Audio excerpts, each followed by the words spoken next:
Okay, Dad, today is Wednesday, June 5th. And I don't know, I think I'm going crazy again. I feel like we are not even slow walking ourselves into World War III. It seems like we're Yeah, just completely disregarding, just sort of basic, what am I trying to say? Just common sense in terms yeah, of nuclear deterrence. And the whole world isn't, at least in the United States, it seems like nobody's paying attention. Everybody's right. obsessed with Well, other if you things pay that are happening. attention, that's a Russian talking point. I remember, as I think Tom Woods said, it was just yeah, being concerned about the possibility of nuclear war. He said is not a Russian talking point. In other words, that seems to be the attitude of a lot of people. It's just like if you're concerned, there's obviously you're Putin's puppet. Mm. Um, which of course is just absurd. It's just beyond stupid. But that's the level of the discourse. Yeah, no, you have every right to be concerned. It's not just you, it's a lot of very accomplished, knowledgeable, intelligent people like John Mearsheimer, Jeffrey Sachs, people that were at one time, lionized in the mainstream media, but because they've started expressing these concerns, have been sidelined. There clearly is something very wrong.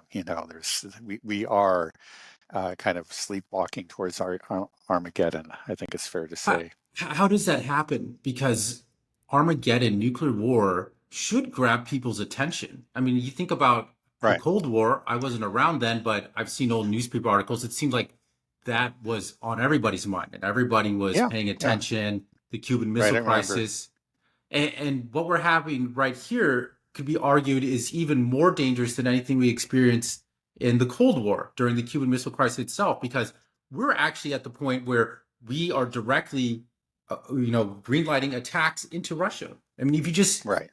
put the shoe on the other foot and think about, Right. if Russia was supplying missiles to the French Canadians and supporting Yeah. Well, them, I and think more likely. I mean, actually, a scenario that could just take place. Because there's been talk of it, including from Donald Trump. We could make some incursion into Mexico to go after the cartels. Some politicians, including Donald Trump, have said this is something we could do. Now imagine, war breaks out in Mexico, and the Mexicans ask for help from the Russians. All this is possible. The Russians supply missiles, which they themselves need to operate. They got to provide the targeting data and so forth, program the system, and then fire missiles that hit Austin or something. Well, what would this? This is no big deal. It's only fair. We're striking. That's the kind of talk that you get on this side. There's no effort to stop and think. What we are really doing. Um, all this talk about recently, greenlighting these missile attacks into Russia, there was never nobody ever stopped and said, hey, but, maybe this is a bad idea for these reasons. It's just like, this is just basic fairness. The, the Ukrainians need to defend themselves. Um, okay, well, you can make that argument, but you have joined the war when you've done that, right?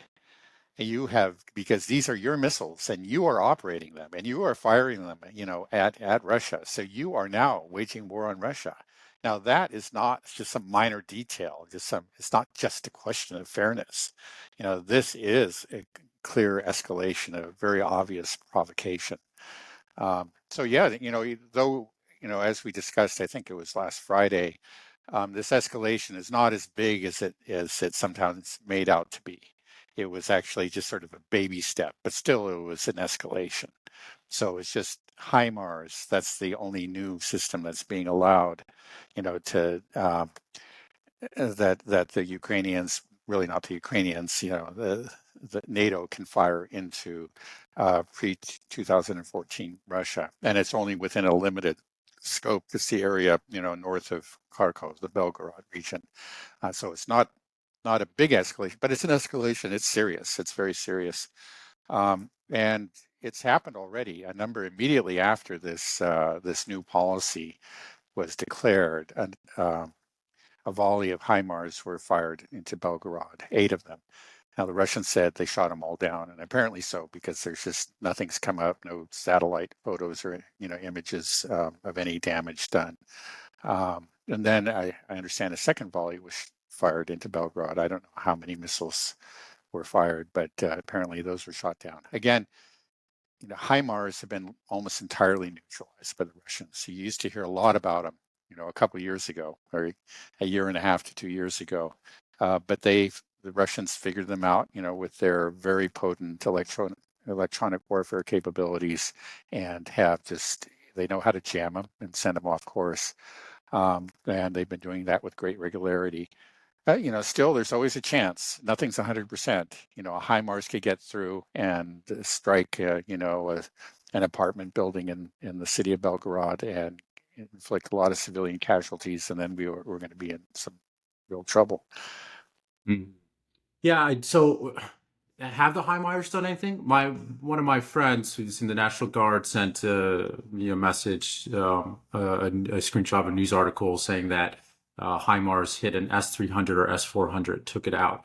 Although when I tried to do a little bit of research, it seemed like those were coming from Ukrainian sources, which we all know often get reversed within the next couple of weeks or days. Right. And find out that didn't really happen. I haven't seen it from. I think I actually heard that from your mother, who picks up things, from Taiwanese news, and she gets all kinds of stuff. But I didn't see it from my usual sources, so I would treat that with a great deal of skepticism. Yeah. First of all, HIMARS have been so ineffective, and that would be a major news item. It's not like the Russians, when something like happened, there are Russians that immediately report. They don't hide negative news. In fact, there are Russians that are known for being kind of erring on the side of being doomsayers, imagining worst. And I just haven't seen any of those reports from the Russian side. So I would think probably did not happen. Mm. Now, there is a report that actually that the Russians may have already retaliated, though. And that there was first, I think yesterday, there was a lot of some chatter about the possibility of the Russians, that their first response might be to go after U.S. reconnaissance drones over the Black Sea. You may remember it was, I think, better than a year ago, there was that incident where a Russian fighter actually brought down a reconnaissance drone. And it didn't actually hit it directly, but it dumped fuel on top of it. That was some kind of I didn't know that was a way to neutralize a drone, but apparently kind of like it worked in this case. Taking a leak on it. It's more of the symbolism. I think people at the time said that. But in this case, it looks like that they jammed a drone. It was apparently the drone just kind of disappeared from the the radar screens for a while. And then when it reappeared, it was heading straight back to Romania, and it went back into Romanian territory. Then it turned around, came back to the Black Sea, and began patrolling the Black Sea, but significantly farther south. So that suggests that maybe there was, again, an EW attack on this drone, and the Americans backed off. And it would probably be, it seems like a proportionate response to what the Russians are doing, and not the Russians, but the Americans are doing in Belgorod. You hear a lot about Russians jamming, Western equipment, the HIMARS, drones, even like advanced artillery shells. Anything that has these guidance systems, it seems like Russians especially able the to jam. GPS systems. A lot of our systems depend entirely on our GPS guided. It makes them very, very precise. When they're working and they're not jammed. But the Russians know how to jam them. They've jammed the HIMARS. They jam the Excalibur artillery shell. That's the artillery shell that costs $100,000 a piece. Now it's just worthless. They say it only hits the target 7% of the time. So you have a $100,000 shell that hits the target 7% of the time. And then there are JDAMs, which is their version of the fabs that the Russians have. The bunker busters, the gliding bombs, but the Russians know how to jam those too. So there have been There have been some articles in the, in the Western press that are saying, yeah, they've actually rendered these systems worthless. It doesn't make it into kind of the mainstream discourse, but if you pay attention, you'll find articles in major Western publications that acknowledge the problem. Has America or NATO developed any ability to jam Well, Russian we have equipment? some ability, but I think everybody admits, even like before the conflict began, that the Russians are far ahead in this area. This is always it's long been a strength, I think, going back to the days of the Soviet Union. I think the Russians they saw that the Americans back then had an edge in terms of aircraft and I guess just aerospace in general. And their response was to build up, to really invest um, um, extensively and deeply in air defense systems and electronic warfare. And as a result, they moved ahead in those areas, and then you can see that the consequences in the war that's going on right now. It make this make sense for me. I mean, if we knew that they were ahead of us in hypersonic missile technology, they're ahead of us in Yeah, electronic we haven't even warfare. succeeded in making hypersonic missiles. We're So, still so okay, working they on have it. technology that we don't even have, Right. hypersonic missiles. They have technology we don't even have in terms of electronic warfare. They have clearly have ability to produce more munitions than the United States. That's become very clear. Then why is this calculation always people say that America is the most powerful country in the world, that has the strongest military, when kind of when you tell me these things, it's like we don't, right? I mean, we might have in the 80s and the 90s, but I don't think there's been a real assessment of military power between these other countries in a while. Um, and just what you're saying for me just seems to be clear that the U.S. is not the most powerful military in the world. Do you think that's a fair thing to Yeah, say? well, Can I say that? you may very well be right. I don't know because this is a big, complicated question. You got to look at a lot of different systems, a lot of different factors. But I would just certainly say that like my before this war began, I assumed that we were superior, in a number of areas and equal in others, um, and that overall that we had the edge. Certainly NATO of the combined forces, and this has opened my eyes. The fact that that's just not true. First of all, that the Europeans are just pygmies. I mean, they actually the only country that really um, was capable of putting up a fight, maybe other than Turkey, which is in NATO, it really, well, okay, they're not in NATO, but they're kind of a de facto NATO member. That's Ukraine. I mean, Ukraine had a real army. They had hundreds of thousands of men under arms, and they had combat experience, and they were fighting, and they were building fortifications and so on. So that they've been able to put up a real fight. But these, like the Brits, I mean, they have what 50,000 guys and 150 tanks. I may be exaggerating, but not by much. I mean, I think that's kind of more or less where they are. And then I think that on top of that, there just is an apathy and an unwillingness to fight and defend the governments. Yeah, no, I can't give a definitive answer to who has the strongest military, but it's clear that in a lot of critical categories, I mean, the ones that really matter for this war, like artillery, the glide bombs, air Missile defense, technology, air electronic defense, warfare. right? Yeah, yeah, missile technology, right. I mean, it's just that, including the hypersonic missiles, it seems to me that Russia has the edge. Again, America has a much larger Navy, but it's just questionable how useful a Navy is these days. I mean, again, Right. that Well, you very keep powerful on. Navy in the Red Sea has been beaten by the Houthis. So, That's what I was going to I just say. wonder, right? We when we talk about like gearing up for war in the China Sea, the South China Sea, or the Taiwan Strait, it's like people need to realize we couldn't beat the Houthis. The GDP per capita of like $600 per year. Yeah, We couldn't yeah, beat I the think it is Houthis. something like that, right? So yeah, it's true. I think we just focus on the old, the old image of the military where you got these big ships and these big tanks, but really a lot of Right. those are obsolete Well, now. yeah. I mean, there's a Eh, saying that, there's truism, you always fight the last war. Hmm. And I think that's another big part of it is this was geared up for some sort of war that's just not really the war that's going to be fought now.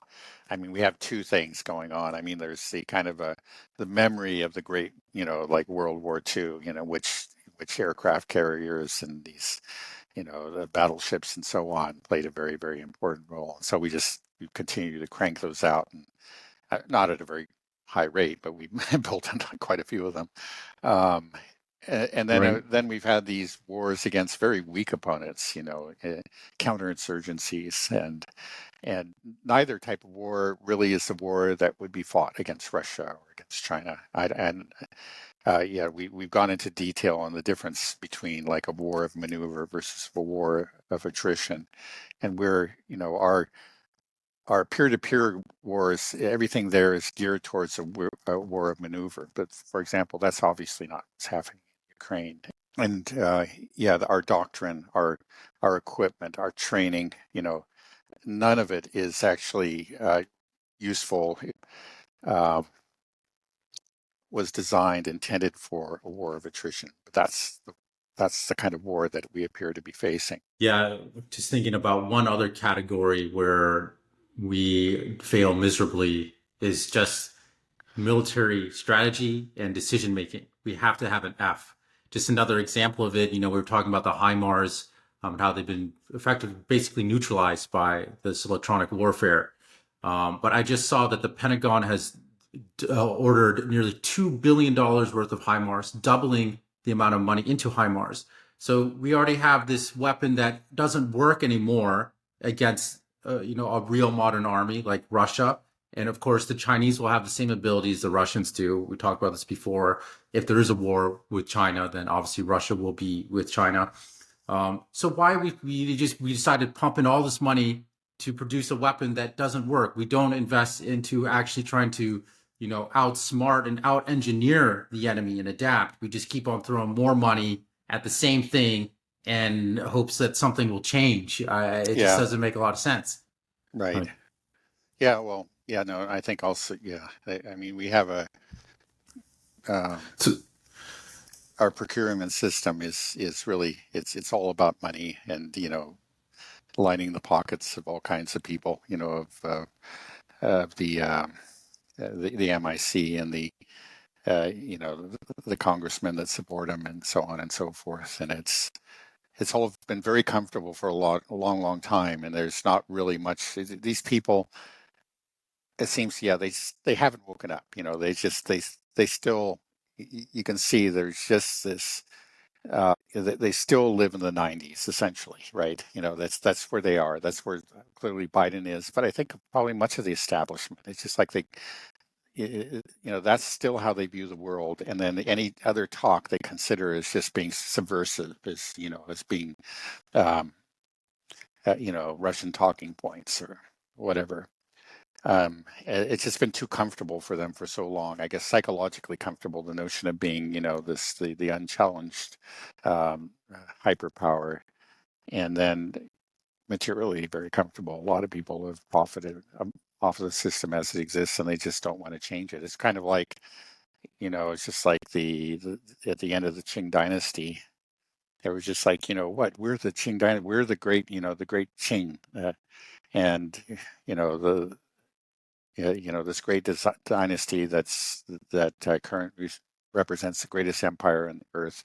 What are you talking about? There are these, obviously there were very disturbing reports coming in, these new technologies and whatever, but those are barbarians. We're the center of the earth. Come on, come on. And the people in charge, the establishment, which is like the Dowager Empress and the puppet emperors to the end, and all the eunuchs, and all the people that populated the Forbidden City. They stayed in that bubble to the very end. It was a very comfortable place to be, and they did not want to.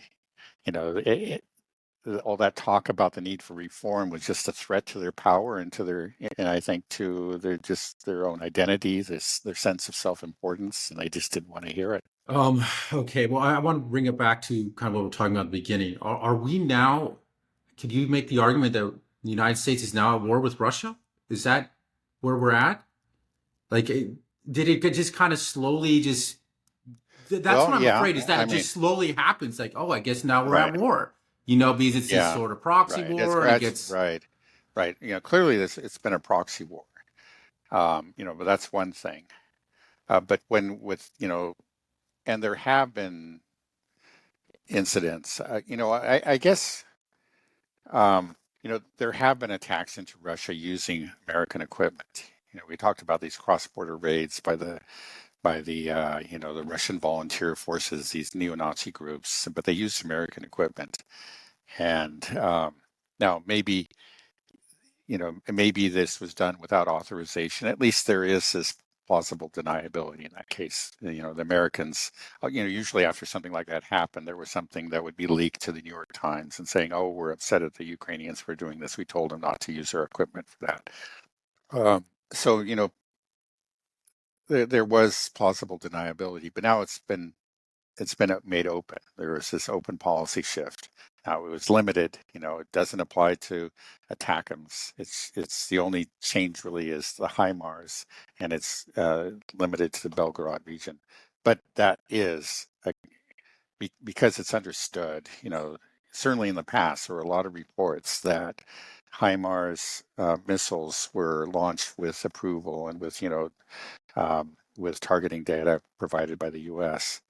Maybe the U.S. will pretend, and possibly it's true, that they don't do that anymore. In that case, um, it would be on the edge. Okay, they are using American equipment, but the problem is it's just that before they could say, well, we told them not to do it, and they did it.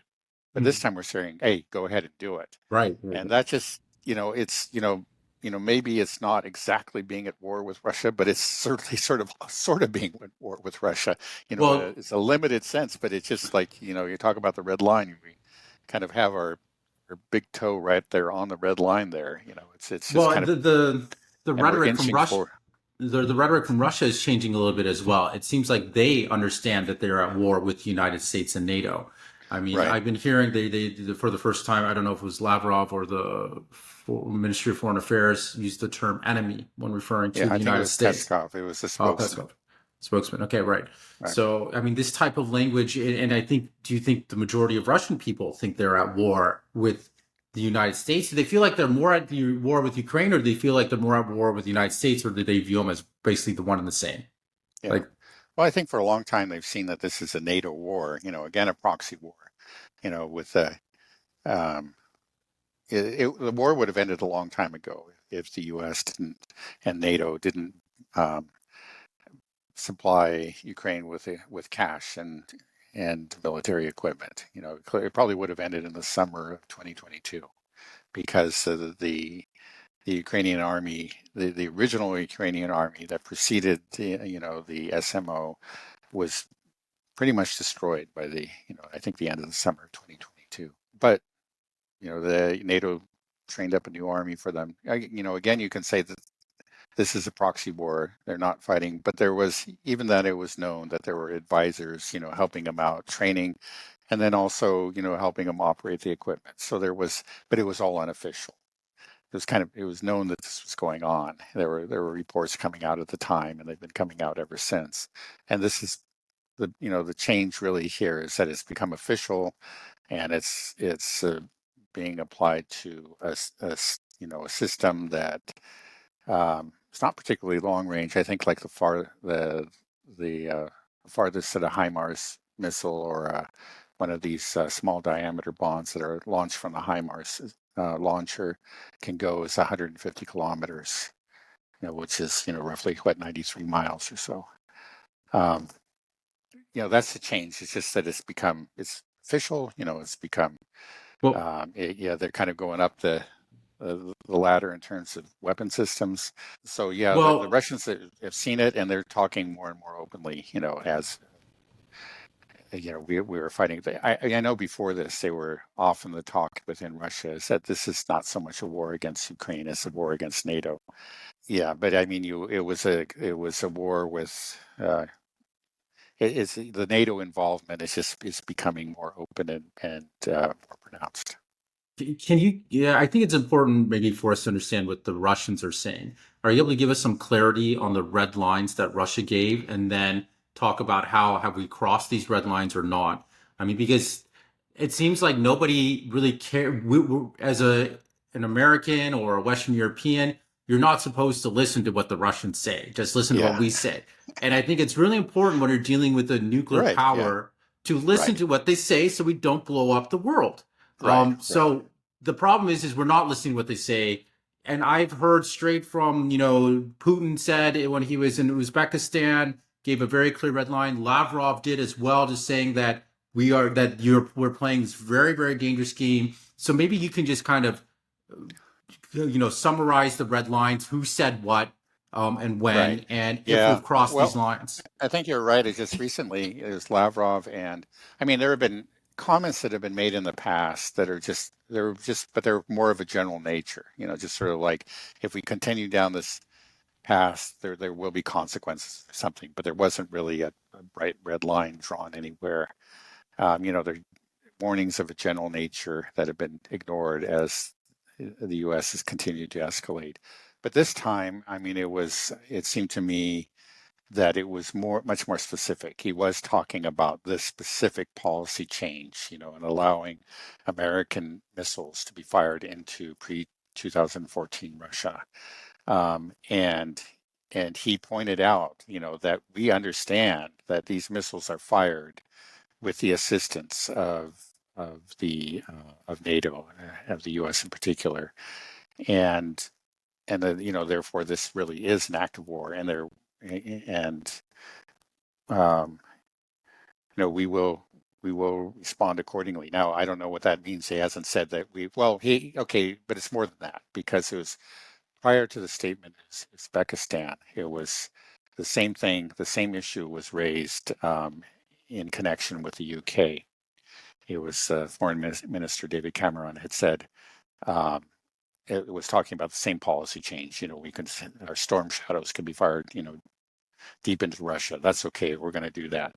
And then the British ambassador was called in, given an addressing down, and he was told, what I understand, um, that the Russians reserve the right to will respond to any such strike, proportionately, but by strikes against British assets in Ukraine or elsewhere, so that they will not limit us. They reserve the right to strike British assets, anywhere that they find appropriate, as a proportionate response. So I think that's where we are. They've said, okay, if you do this, we know that you're involved. This is a strike on our territory by you. This is a direct act of war, and we will respond proportionately. And we could strike you some of your assets within Ukraine, but we could strike you somewhere else. Now, I think, we'll find out. Maybe more will come out, and this will be confirmed later. But this incident over the Black Sea is probably just a very good example. I mean, that would kind of just that would be a proportionate response to the HIMARS strikes or attempted strikes in Belgorod. So going after reconnaissance drones and things like this in the Right, Black because he's Sea. assisting the strikes, against Hmm. Russia, certainly against Crimea. Okay. Is there any other red line issued by anybody else? So, I mean, are we able to just say that, okay, if if a HIMARS strikes something within some civilian infrastructure in Russia, do you think that would mean that how would Russia respond? If a missile destroys an S-300 or S-400 in Russia, what happens next? I mean, how close is Yeah, this to starting to really snowball into something where it's like, okay, well, we're straight out, right. we're at war with Russia now. I mean, Yeah. how Well, does I think this that I work? mean that they will respond, and maybe already have responded proportionately. I mean, the thing is, the Russians look. The Russians don't want to be at war with all of NATO. I guess their hope is just to make it clear, that they will meet these escalations with counter escalations, and to discourage the U.S. from continuing to go up the escalatory ladder. But they don't want to go so far as to provoke some sort of, an increased escalation. It's a very difficult thing to gauge, but I think they're going to try to do it as carefully as possible. It's not something that they do not want a general war, and certainly don't want nuclear war. Um, but it's, in the interest of preventing it, they need to send a clear signal. Okay, look, this is not going to this is not acceptable. You cannot go down this path. You took the first step. You better stop right now. Um, I think they're forced to do that, because a lot of the Europeans have the impression that that the Russians are bluffing, and a lot of the European leaders, anyway. I mean, who was it? Was it Burrell, or maybe it was Stoltenberg? um, that recently said. It's just, I think it was Stoltenberg. The Russians have said these things, and they've threatened, made these threats, and they haven't backed them up. We're not worried about. I don't think that they have made specific threats. This is like the most specific that they've gotten. Um, and I think too, it's just like it's a difficult. The Russians are in a difficult position. You don't want to be um, respond too quickly, and to kind of like pour uh, fuel on the flames, right? And you hope that, okay, maybe this particular incident was an exception, that they're going to stop, and we're going to pretend that it didn't happen or something. But in the interest of just preventing a wider war, but you have people like Stoltenberg that see any sort of failure to respond as weakness. And Mm. we've said that in the context of the larger war itself. I mean, Russia did make lots and lots of warnings going back years and years before the SMO began, and they were disregarded. And then of course they made very specific warnings, and right before it, and said, look, we've got to talk, and they were ignored, and it was just, everything was just, it's a Russian bluff. There, we don't need to do anything. We don't need to compromise. If we compromise, we look weak. We're the only game in town. They're just going to have to essentially submit to our demands. And then when they didn't, and they launched it, now, well, the SMO, now we have this war. So, as it's Well, the that's same been thing. the I think they've been careful. They've had these warnings, and they've grown louder and louder, and they've become increasingly quite a bit louder recently with these statements that came from Putin and from Lavrov, and they directed at the British ambassador. And you just hope that the Europeans are listening, but I don't. They just don't seem to be capable of it. Yeah, I mean, I feel like the root of the problem we have here in the United States now is that somehow our political system has evolved to the point where it does not allow for diplomacy. It just does not. We don't allow for any type of dialogue with Russia at all. I heard something and Yeah, it actually made sense. And when I look at it, it's true. There is more dialogue between the United States and Iran than there is between the United States and Russia. We won't speak with them for any reason. We're supporting a leader, a dictator in Ukraine that changed the law to specifically say that he will not talk to Putin. He right, wrote that into law. So I mean, like right, we've painted ourselves in a corner here, right? That if right, we won't talk, and then that means that it's just going to keep on escalating because we don't. right. Nobody wants to, and nobody can admit defeat in the West. So there's only one direction to go, and that's to keep it going Yeah, forward. right. And do you see any Right. Yeah. Well, sign of yeah, I know. diplomacy coming around the No, corner? no, no. There's really no diplomacy whatsoever. And again, diplomacy for them is a sign of weakness. We've said that it's always Neville Chamberlain in 1938. It says, okay, Putin is Hitler, and you can't negotiate with Hitler. It's total nonsense. I mean, again, actually, previous presidents negotiated with um, uh, Putin, and they did communicate with them. People, Obama and George W. Bush and so forth. And he was never showed himself to be a bad man. He's a very rational man. I mean, okay, yeah, it's ridiculous, but they've for whatever reason, they've, worked so hard to demonize them that now they don't have anybody to talk to because they've created this demon that's not really there. And you can't talk to the demon. You can only, fight. Anything else is appeasement. Anything else is surrender. It's compromise with evil. Spelled with a capital E. Um, it's all absurd, but that seems to be the framework. That's the mindset that you find in the U.S. State Department and in foreign ministries throughout Europe, and so.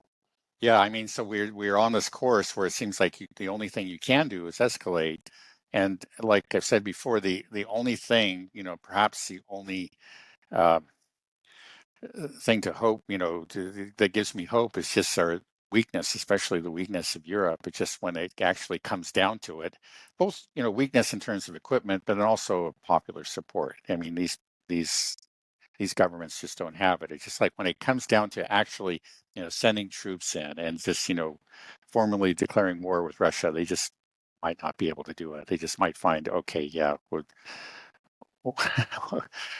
I don't know how they'll handle it. And that's going to be the terrifying moment, when we get to that decision. All their various escalations have failed. It's clear that Ukraine is losing it. It's already clear, but that it's collapsing rapidly. That when you see the Russians marching on Kiev or Odessa or something like that, it just may be that a decision will have to be made. Are we actually going to wage war with them? Are we going to, or are we just going to turn around and are we just going to walk out on this and leave this? And I'm just hoping that an awareness of their own weakness will be enough to prevent the final blunder. Yeah, what's so scary is that, okay, well, we have this problem where we are unable to engage in any type of diplomacy with, reasonable diplomacy. We don't engage any diplomacy with Russia. We have a very ham-fisted diplomacy with China, where we just try to boss them around.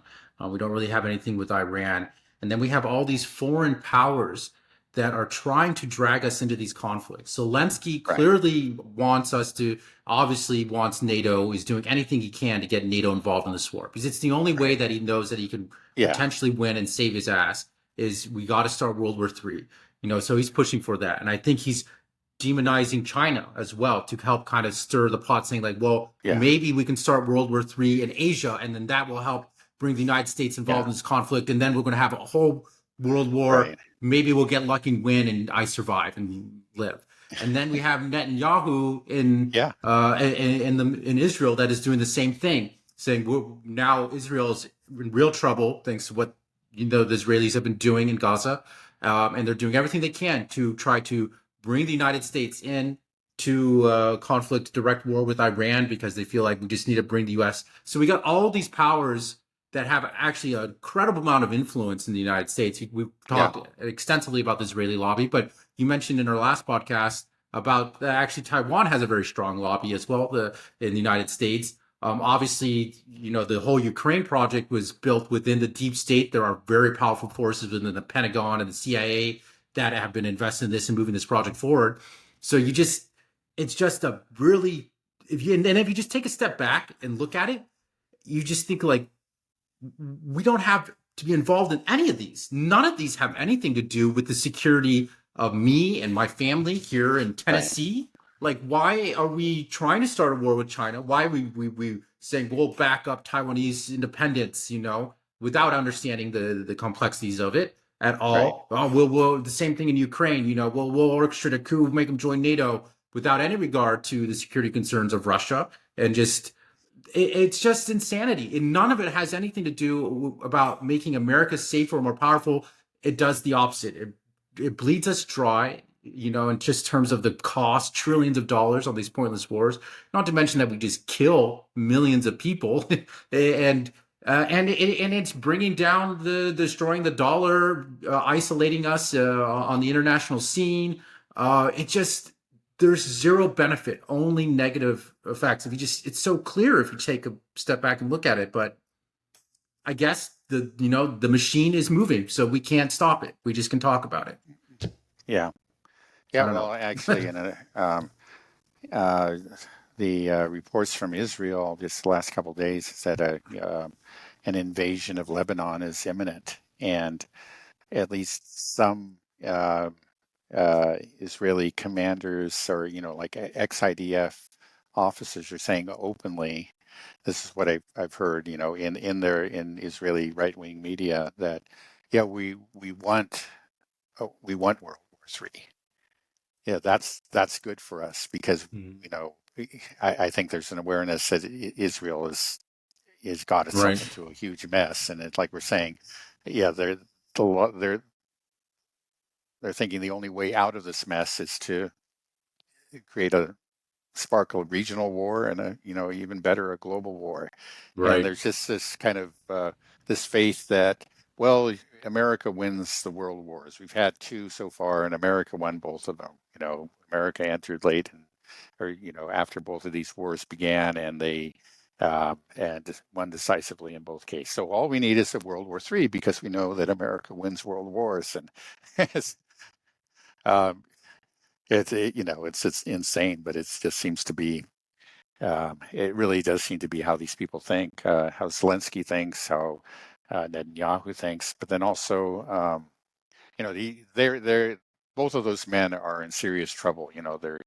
Uh, their their careers are in trouble. They're perhaps, especially in the case of Zelensky, his own life is at risk. He doesn't really have a lot of room in which to maneuver. He has to carry on the war, and if he sees that he's losing it, he's going to do whatever it takes to turn the tide, and that is by bringing in the bringing in NATO and especially the United States. And then you have the Baltic presidents; they're all beating the drums for war, which just seems like this beyond stupid. I mean, these countries are tiny, they're weak, and if there really is going to be a World War III, it's just like the only thing that's going to be a certain outcome is that it'll be the end of the Baltic states. What are they Right. doing? I Right. mean, I don't know. It's just like, you had a chance to become a country again, and you just blew it. It's just like, you just would not behave responsibly. You just started advocating war. I mean, I think it was the president of Lithuania that was saying that we need to break up Russia.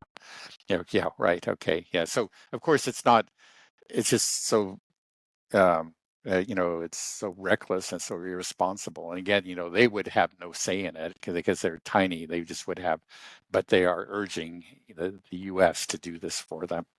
And we should just shut them up. And at a saner time, we would have. We just say, no, this is not what we're doing.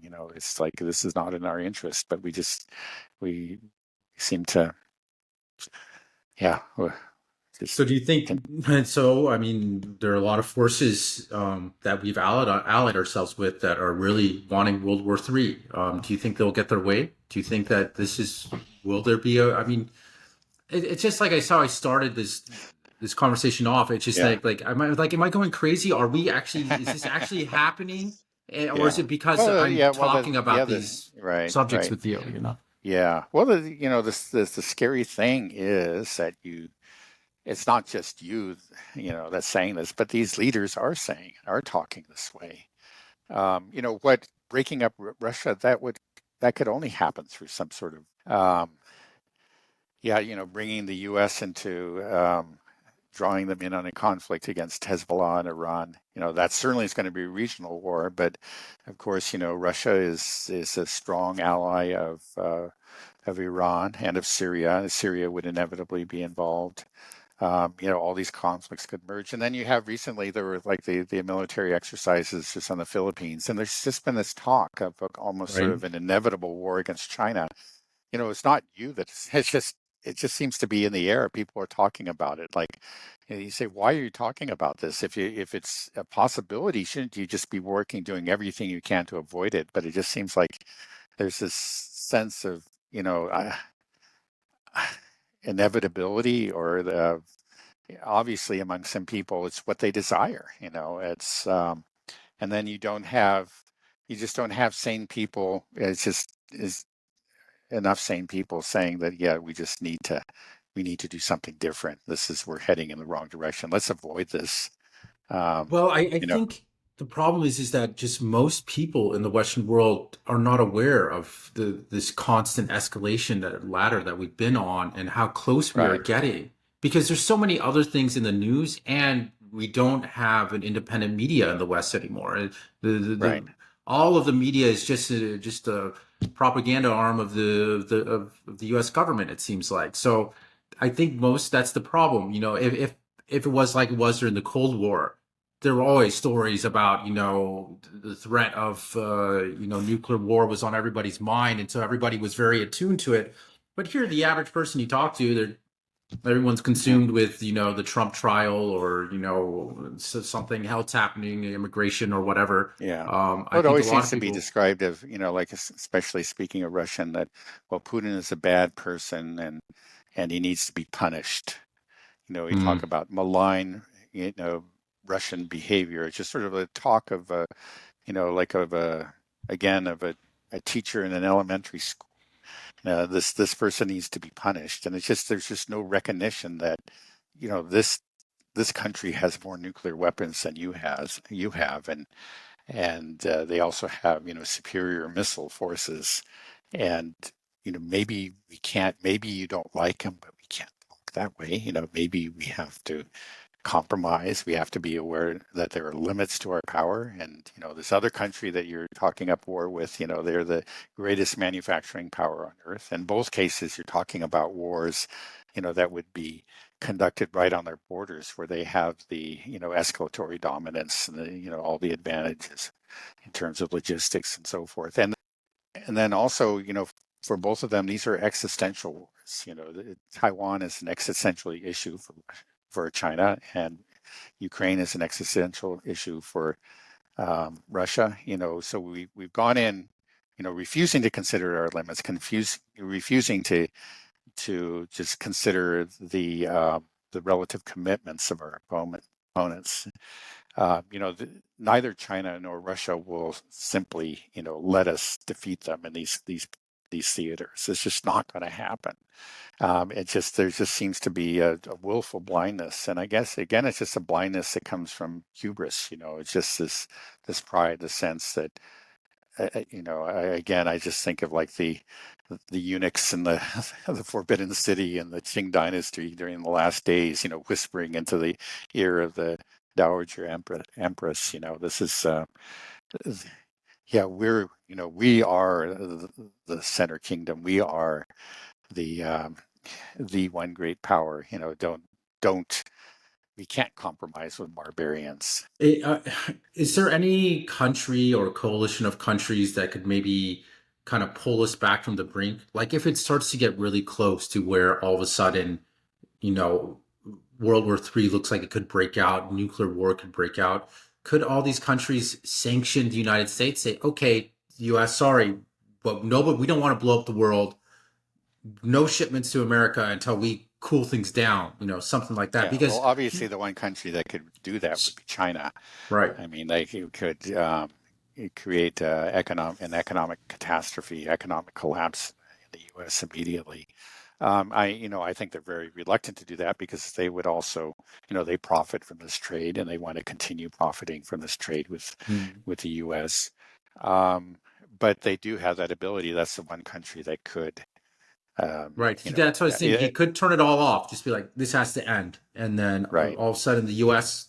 we don't make anything in this country anymore. What do we do? Yeah, You or know. or just simply by refusing to buy U.S. debt, U.S. bonds anymore. I mean, that Mm, could again spark a run on the dollar. For example, something like that could happen. Again, it's just like the Chinese want to avoid this, but it just may be if uh, current U.S. behavior continues, it's just it just may be that they will have to do something like that. I mean, I think I'd like again, Putin hoped against hope. He tried to, he kept on thinking, we should be able to, come to some sort of modus vivendi with the West, and in the end, he just gave up, and now they're just not trying. I think even like after the SMO, like we said, he was still hoping, but now it wasn't until several months into the SMO that he realized it just was never going to happen. And I think the Chinese are maybe like a couple of years behind the Russians in terms of that. They've been trying, hoping against hope. Hey, maybe we can still work something out with the Americans. And again, it would be in the American interest to work something out with the Chinese, but we just have these people that have decided that any kind of compromise is appeasement, is surrender, and we continue to antagonize them, and we may antagonize them to the point where they do something like what you're saying, something that could really seriously damage the U.S. economy. Yeah, I just feel like surely there will be some type of sanity like that before we get to this stage where people start launching nukes and getting in a conflict with China. Yeah, Like China could just say like, okay, you're gearing up for war with us, then yeah, you're saying we'll dump all your treasuries and bonds, cause the dollar to crash. They could do that, right? yeah. Does anybody in the White House think about that? I mean, like, is there do they plan at all? Is there any planning? Is there any strategy? Like, Yeah, what is our goal here? What?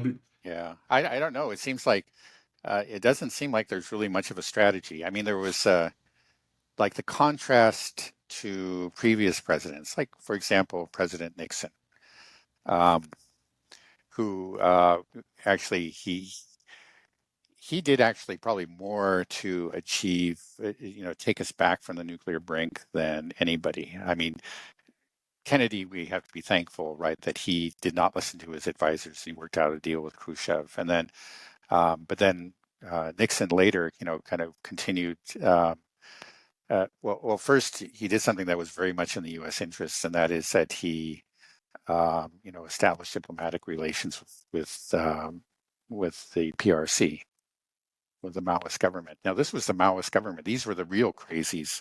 I mean, Mao did talk openly about, nuclear war and killing hundreds of millions of people, and um, bringing about the collapse of capitalism. But we said, hey, we can talk to these people, and we did, and we worked something out, right? And now, like the current Chinese government is so much more reasonable. The current Russian government is too. But Nixon managed to travel to, go to Beijing and to establish peaceful relations between our countries. And then he also established detente, with Russia. This was we it was under him that a lot of these arms accords were reached, and it just really reduced tensions, and the chance of nuclear war just retreated from the horizon for a while. And but we just don't now. The thing is, like, nobody accuses of Nixon as being some sort of secret communist or being a stooge of the Soviets or of the communist Chinese. Nobody, everybody knew that he wasn't. He was doing something in the interest of the United States. It was very much in our interest, and it was in the interest of the world. And but uh, he wasn't necessarily a good man, but he was an intelligent man who understood the world as it was. And we just don't seem to have people like that. I mean, it's a lack of intelligence, or just a lack of no longer is there a grasp of reality. And I don't, you know, I can point to certain things, but like when in the end I'm as stumped and baffled as you are. It's just like, because in the end, eh, madness kind of has no real explanation. There's no sense to it. There just seems to be just a, this loss of we've lost our grasp on reality, or our elite certainly has, and and so therefore we're sailing in these very dangerous waters, and you just kind of hope that there's something like something, when we come right up to the abyss, or when they have to commit forces, there will be just some sort of, like a door will open, the light will shine in, and they'll see enough of the reality to understand, oh, that we need to step back. And that's not a very comforting or reassuring view of things, but I think that's the way things are. Yeah, it seems like our plan, our grand strategy and foreign policy is basically we are the sole superpower, and if anybody questions that or challenges that, we got to beat them down. And Yeah. that's kind of what we operate under, and that's the extent of our planning. Oh, Russia's making us look Yeah. bad in this whole Ukraine Yeah. war. Then we got, instead of saying like, okay, we maybe need to reevaluate the situation. Try to work with the Russians instead of going to war with them. No, we just got to show we got to beat them down even more, even though everything shows that that's not possible. And it seems like it's Right. the same thing in China. Well, we can show those Chinese. It's like, have our politicians been to China? Do they know what? There's 1.4 billion of them, and they make Yeah. everything. It's just, Yeah. it's just so crazy. I don't know. It's almost so Right. crazy that Well, I feel like I'm living in the Matrix. yeah, This yeah, isn't the yeah. real It is world. crazy. Yeah. No, no, it's something. It is crazy, and it's like, again, it's not just you. It's a lot of very, very, very knowledgeable people with extensive experience in government and diplomacy that are saying the same thing. Right. Um, Well, you it's know, because it's what I said, the mentality. That's the problem. The problem is the United States hubris. The problem yeah, is that we don't want to admit that we are not the greatest power in the world. So we're just going crazy and doing more and more outlandish and ridiculous things that are obviously impossible. To achieve. The only way that maybe you could win is through a whole nuclear war, and then hope that we have more yeah. bunkers Well, than Russia yeah. does, and Well, then I don't think they've gone that far. I don't think they're really thinking down that, you know, um, they're just, you get these absurd comments that, again, it's just that it's just a bluff on his part. He probably won't do it, and then they just assume that this probably they turn into a certainty. Probably won't launch nuclear missiles at us. Yeah, that's that's the kind of that's what they're basing their policy decisions on. Um, I don't think they're really even thinking that hard, but some of them, I think it's actually like Zelensky and Netanyahu are thinking hard, and and they're seeing that, hey, this is looking pretty grim for me. I think the only way out is, you know, through a greater conflict. And and they're, again, and within the U.S., I think it's just about narrative in the next election and just trying to kind of pull things together until November and then figure something out. And um, but they won't figure anything out. They never do. Okay, so I feel like we often end these kind of in the same thing, like things are bad. When is it going to get worse? I don't know if there's any kind of prediction you want to make here. I mean, what are the next steps? Do we just kind of just slowly talk about the? It's like the water, the boiling the frog type of scenario. I feel like Right. that's the situation. Nobody knows that the temperature's getting turned up bit by bit in all of Right. these regions, in all three theaters, in Right. Asia, in Ukraine, in the Middle East, and eventually we're going to boil. Right? Is someone Oh, going to turn the heat off, or right. Well, I mean, if Israel indeed launches a full-scale invasion of Lebanon, that'll be so an is that actually? obvious. So yeah, I sorry, I kind of just glossed over that. That's actually Right. huge. So is that Right. actually going to happen? Is there been Well, it what's just seems to the? be a. It appears that it's going to, and it could be just within a week or so. It just seems like that's the way they're talking anyway.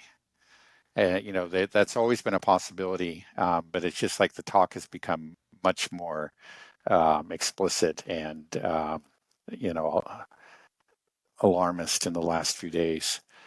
Is it because they're kind of just feeling in Gaza?